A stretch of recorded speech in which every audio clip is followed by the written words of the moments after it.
Morning guys, day 1 sa training ko ngayon for the upcoming Patafa and yung Philippine Master International Athletics Championship dito na magaganap sa Baguio.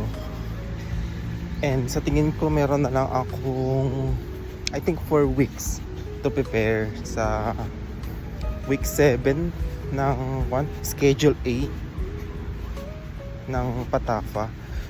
So let's see, kasi I came from 3 weeks off sa training, and yeah, gusto ko lang i-document yung tawag dito, yung journey ko, right? Yung struggle or yung mga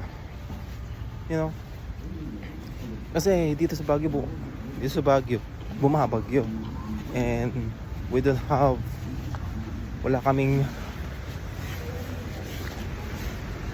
oval, right? Wala kaming oval, literal.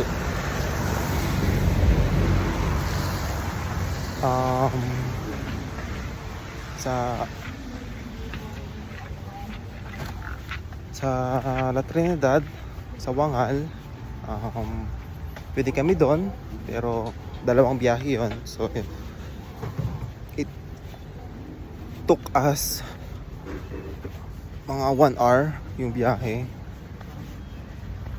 and yung isang oval dito sa teachers camp, which is 3 PM lang siya, nag-open ng hapon, but usually kapag hapon na kasi sumuulan.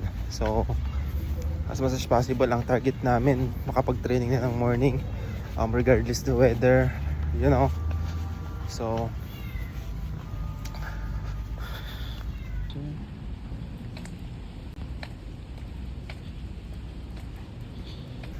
on the way na ako sa athletic ball ngayon.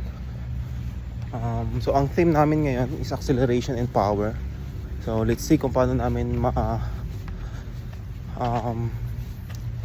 kung paano yung alternative namin sa training namin ngayon. So let's see.